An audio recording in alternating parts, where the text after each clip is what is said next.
Very good morning. BA third year के इस video lecture में आप सबका स्वागत है।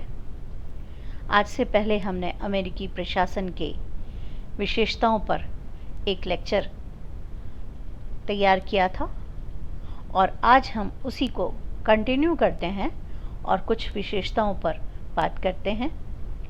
कुशल कार्मिक प्रशासन संघीय अथवा केंद्रीय स्तर पर संरचित प्रशासनिक संरचनाओं पर कांग्रेस के कानून प्रभावी होते हैं तथा इन संस्थाओं के कार्मिकों को इन कार्यों को संपादित करना पड़ता है जो संविधान की संघीय सूची में वर्णित किए गए हैं।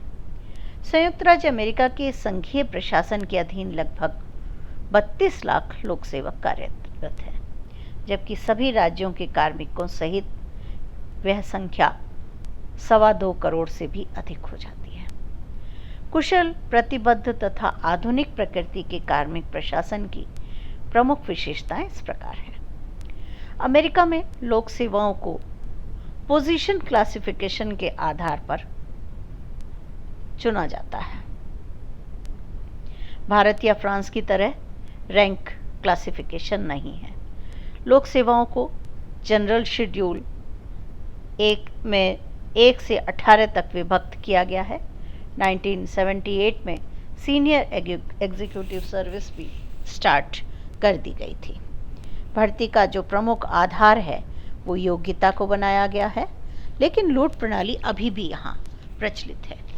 हम बात करेंगे अमेरिका में लूट प्रणाली बहुत लंबे समय से स्थापित थी। लूट प्रणाली का तात्पर्य वहाँ पर जो शासन व्यवस्था है, जो राष्ट्रपति बनता है, जो मंत्री बनता है, वो अपने लोगों को सेवा में ले लेता है।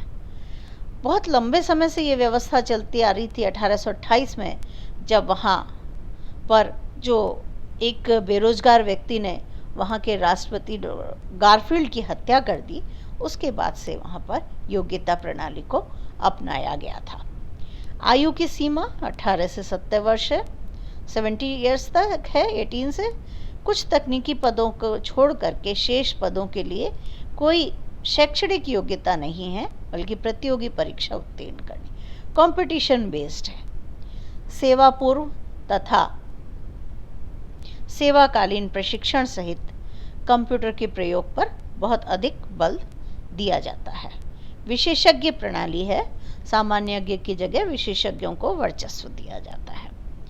अमेरिका में लोक सेवकों को लोग स्थायी कैरियर के रूप में नहीं देखते, लाइफ टाइम नहीं सोचते। प्राइवेट सेवाओं को अधिक महत्व दिया जाता है। अधिक अच्छे अवसर जैसे ही व्यक्ति को मिलते हैं, वो सरकारी सेवाओं से निकल करके उन निजी सेवाओं में सेवा देने लगता है। पदोन्नति में योग्यता तथा वरिष्ठता दोनों को महत्व दिया गया है। कार्य निष्पादन मूल्यांकन गंभीरता से किया जाता है। वेतन प्रति सप्ताह दिया जाता है और निजी क्षेत्रों की तुलना में लोक सेवाओं का वेतन कम आकर्षक माना जाता है। टाफ्ट-हार्टले अधिनियम 1947 के बाद लोक सेवकों द्वारा हड़ताल करना पूर्णतया वर्जित है। कार्मिकों के व्यावसायिक संघों की स्थिति सुदृढ़ है तथा वे सरकार पर दबाव डालने के अलावा सदस्यों की योग्यताओं, ज्ञान या व्यावसायिक आदर्शों में वृद्धि के प्रयास भी करते हैं। आधुनिक टेक्निक्स का प्रयोग बहुत ज़्यादा अमेरिका में प्रचलित है। हम भारत में भी देख रहे हैं आज के समय में ये प्रणाली कोविड काल में बहुत ज़्यादा बढ़ गई है और हम टेक यूज़ टू होने लगे हैं।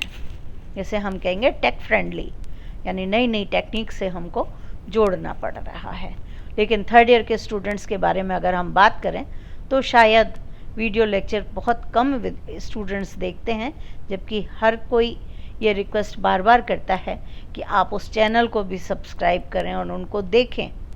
हम लोग जो गूगल शीट शेयर करते हैं उनको भी आप रिएक्ट करें, उस पर भी एक्शन लें, लेकिन ये संभावनाएं बहुत ही कम दिखाई देती हैं।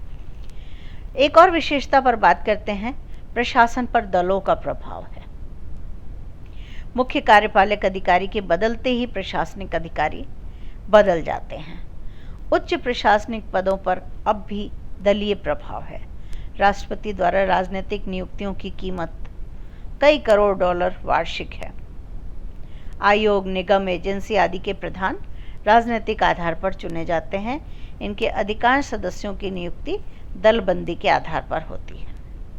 परामर्शदाता मंडल जो होते हैं वो राष्ट्रपति के विश्वासपात्र दलीय नेताओं और व्यक्तिगत मित्रों को वहाँ पर स्थान मिलता है। पॉलिटिकल लीडरशिप, राज्य की निर्वाचित या नियुक्त कार्यपालिका देश की नौकरशाही को नेतृत्व प्रदान करती है और प्रशासन को उत्तरदायी बनाए रखने की व्यवस्था करती है। आशंका यह है कहीं इसके कारण लोक सेवक अपनी व्यावसायिक ईमानदारी से न फिसल जाएं। राजनीतिक नेतृत्व के प्रति स्वामी भक्ति और कर्मचारी के स्वतंत्र विचारों में उपयुक्त संतुलन होना चाहिए। संयुक्त राज्य में नौकरशाही का परीक्षा काल आम चुनावों के बाद होता है। जब नया राजनीतिक नेतृत्व कुर्सी पर आता है तो नए और पुराने अधिकारियों के लिए यह कष्टदायक हो जाता है। अतः लोक सेवकों से यह अपेक्षा की जाती है कि वे नए राजनीतिक नेतृत्व के साथ कोऑर्डिनेशन बिठाएं। स्पेशल इंटरेस्ट ग्रुप का जो है इन्फ्लुएंस बहुत ज़्यादा होता है। हित समूह अमेरिकी राजनीतिक क्षितिज की महत्वपूर्ण यथार्थताएं हैं। सरकारी कार्यकलापों की भांति प्रशासन क्षेत्र में विशेष हित समूह जुड़े हुए होते हैं। National civil league, American society for public administration, assembly league, the society for personnel administration आदि ये तकनीकी संचालन तथा योग्यता व्यवस्था के प्रसार में महत्वपूर्ण भूमिका निभाते हैं। इनकी रुचि प्रशासनिक कार्यकुशलता में नहीं होती, बल्कि वे अपने सदस्यों के लाभ पहुंचाने के लिए कार्य करते हैं। संयुक्त राज्य में ऐसा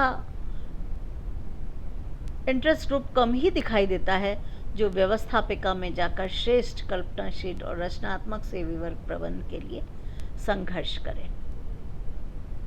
नेक्स्ट है इंडिपेंडेंट स्टेट एडमिनिस्ट्रेशन, स्वतंत्र राज्य प्रशासन।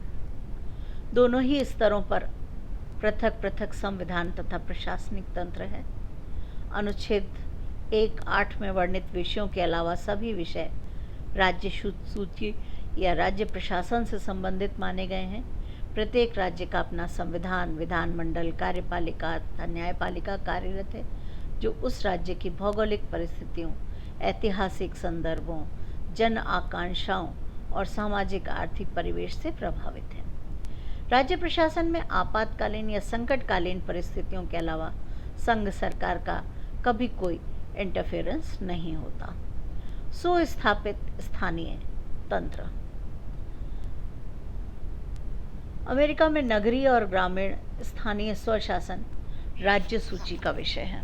अतः संबंधित राज्य के संविधान में स्थानीय संस्थाओं का वर्णन किया गया है। स्थानीय स्वशासन की इन संस्थाओं को लोकतांत्रिक विकेंद्रीकरण की पर्याय मानते हुए पर्याप्त शक्तियां एवं अधिकार दिए गए हैं।